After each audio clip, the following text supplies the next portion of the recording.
with Dr. Brad Tucker and Matt Miller. This is Talkin' Science on Trekzone. Well, welcome everybody to regular scheduled programming as we continue with Trekzone following Vegas or Bust. The Star Trek Las Vegas convention is over and I'm joined, as I always am, a day earlier, however, by Dr. Brad Tucker back in Canberra. Brad, happy Monday. Yeah, how's it going? Really good, really good. Glad that it's all done and dusted now over here. Yes, I understand. Yeah, well, as we were talking about, I've been to the US and back since the last episode. Now, that's incredible because we've stayed here in the US and I'm tired. I can only imagine what you're feeling right now. It was a quick whirlwind trip, but, there was lots going on. Partly was going to the TESS conference. So TESS is this new satellite that NASA built to find exoplanets, kind of the Kepler Space Telescope replacement. We'll talk about some of the announcements from the meeting, but it was good. But yeah, New York, Boston, DC, and then here. So, and I like it because there's now like a Dallas or Houston to Sydney flight, but at 16 hours it does wear on you. Oh, did you at least get business class out of it? No. I didn't get upgraded, so, I fly in the back like everyone else. Well, I think we've got to fund our science program a bit better then. Well, look, to be honest, I actually, in some ways, I like it because it makes me focus. I don't have meetings. I don't have anything. So I just sit there and write and do research for about 16 hours, which is a bit of a luxury in my life nowadays. So I take advantage of it. I've written some good papers on airplanes. Fantastic. Well, it sounds like you went to the convention talking about the TESS telescope, which is Transiting Exoplanet Survey Satellite, and there's been some announcements. That's right. So there's been it's the first real main bulk results of the meeting, and so there was a lot of new planetary systems that were announced this past week. Now, the first exoplanet, a planet outside of our solar system, was discovered in 1992. Since then, it's just been an explosion of discoveries. Yeah, so it's kind of funny. It seems that it's not that long. Well, it isn't that long ago that we really had the first planet.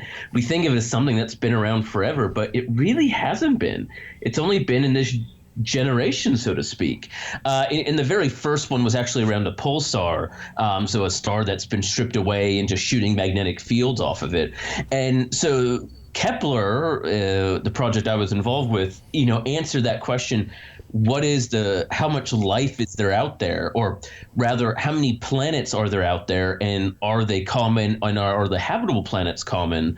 And they answered yes. And then TESS was launched. And TESS's goal now is to look at all the nearby stars. So really focusing on the things near Earth to do essentially a census. And what they're starting to find is, again, like we think, all sorts of planets are around.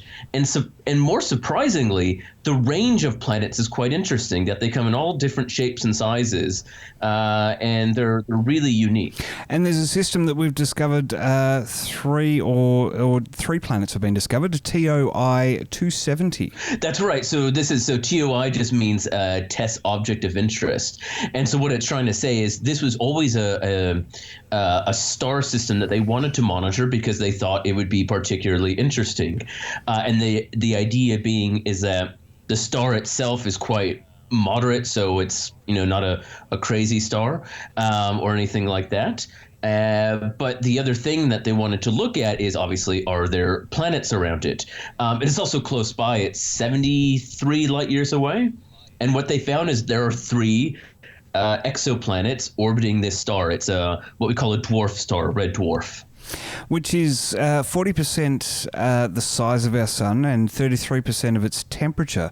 What factors does that introduce into these planets that we've discovered? Yeah, so this is interesting. So what that means is because the star is smaller and cooler, the habitable zone, as we call it, the range of where water can exist in a liquid phase, like here on Earth, is much closer. So, if you were in an Earth-like orbit, so you took 365 days and the equivalent distance from that that star, you'd actually be a really frozen cold place. So you actually have to be much, much closer to the planet. And this actually means some of these planets have very short orbits. So the furthest one in the system, so the one further away that they think is quite temperate, is 1 year. It's 11.4 days. Wow. Yeah, so that's kind of wild in the sense that, imagine if you're going around your star every 11.4 days and you're rotating, what that means is you're going through every season like every 2.5 days.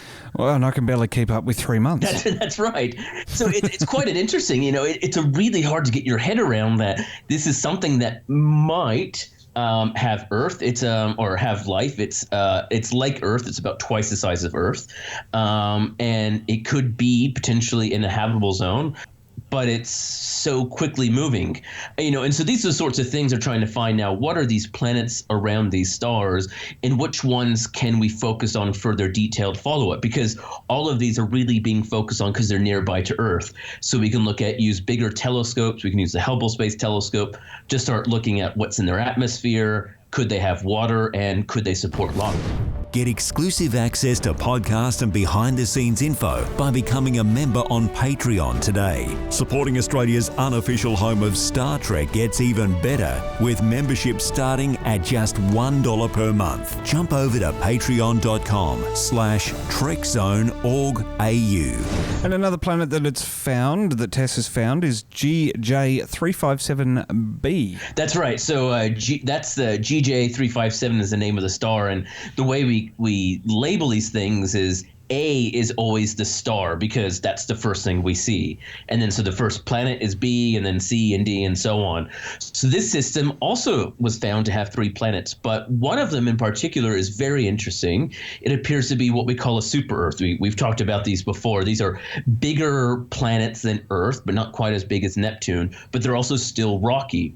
Now, one of them is smack dab in the middle of the habitable zone. So it's a perfect fit for hosting liquid water and supporting life.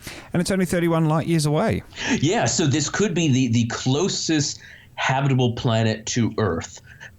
We got excited a long time ago, about a year and a half ago, when the TRAPPIST-1 system, so this was a planetary system that had multiple planets around it and 3 in the habitable zone, and that was 35 light years away. This being at 31 light years away would definitely be the closest habitable planet to Earth. So again, these things are starting to get really exciting, that as we focus on these planets more and more and these solar systems more and more, we're starting to see that not only are we definitely not alone, but we are nowhere close to being unique. And I think that's actually quite exciting to think that there are all these worlds out there that potentially host life, either now or in the future or the past. I do have to feel for Marvel fans, though, because it has been discovered in the constellation of Hydra.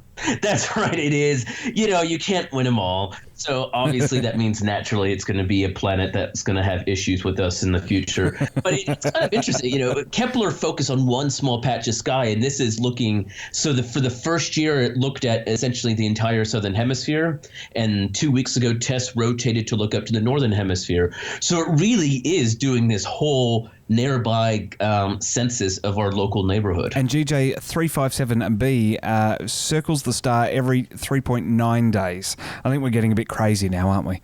That's right. So B is obviously pretty quick. 357D is much further away. It's not as quick as that. And that's kind of this weird thing, is some of these planets can just be so fast. And so you have to start thinking then, life is going to be very different on these planets, right? If you're orbiting the star really quickly, but the temperature is the same, you will definitely have to evolve differently than life here did on Earth. But also, it depends on also how fast it's spinning on its axis, like a day. A good example is Mercury. For every 3 Mercurian days, it's 2 Mercurian years. Right. So in 3 days, you've gone 2 years in Mercury. Wow. So, Mercury is really screwed up. So let's not judge other things by it.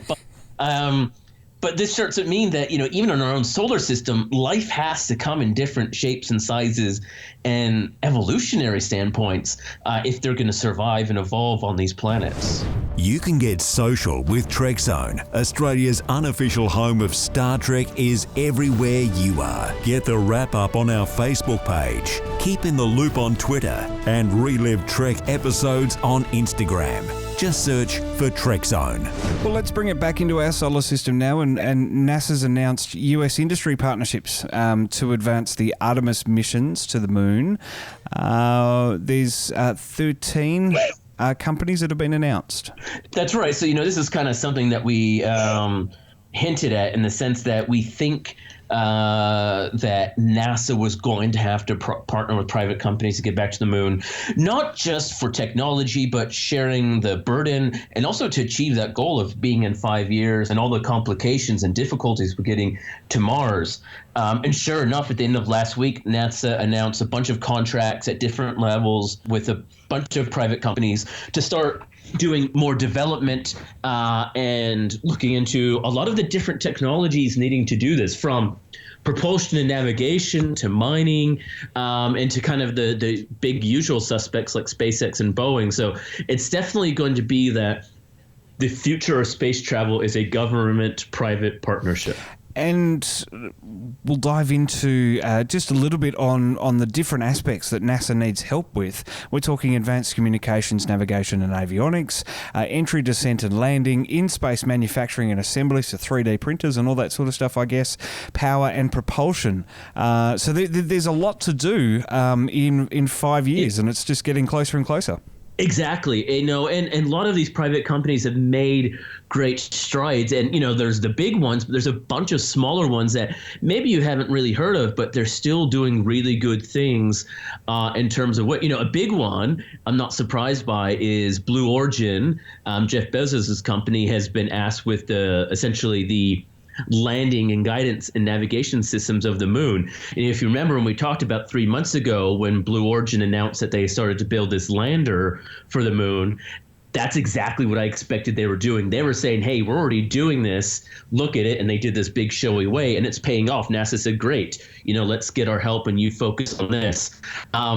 But, like you said, in space manufacturing, the goal in the future is to extract resources in space and then make things in space, because it's so expensive and hard to get things up to orbit. It's better to get it from space and make it in space.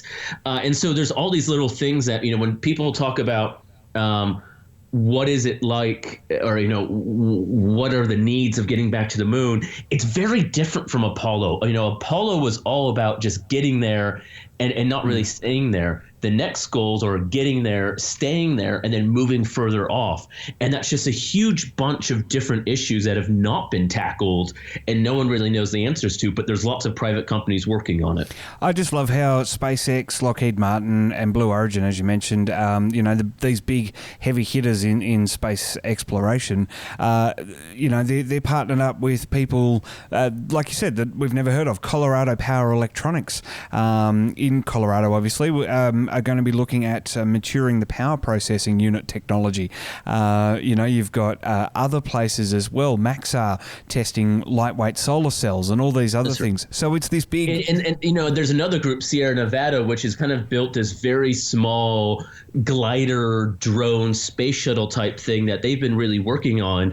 And again, this is something that NASA said this would be great for looking at some of the descent and going to the atmosphere. I think they call it Dream Chaser or something like that. Yeah. So it's cool. It's starting to see that all of these private companies who have been trying to invest it are being rewarded. And this is why this era of space travel is really different than 50 years ago. It is this partnership, and it is going to do big things. But I also think it's exciting. This means that other groups like Australia, you can see easy venues for groups in Australia to also build on these contracts. There's nothing that says they really can't. So the future of space is going to be very different the next 50 years than it was 50 years ago. Fantastic, Brad. Looking forward to catching up with you when we're back in Australia next week for regularly scheduled Talkin Science. That's right. We're both in the same country, and it's in the middle of Science Week next week, so that's great. Perfect. Well, we're going to have a lot of stuff to talk about, I reckon. Yep, definitely. Fantastic, Brad. As always, thank you very much. See you next week. Take it easy. New content is being added all the time to Trekzone's YouTube channel, Talking Science, with Dr. Brad Tucker on Tuesdays, Trekzone Live on Thursdays, and a Trekzone Conversation on Saturdays. Don't miss a moment. Subscribe and ring the bell to get fresh public releases.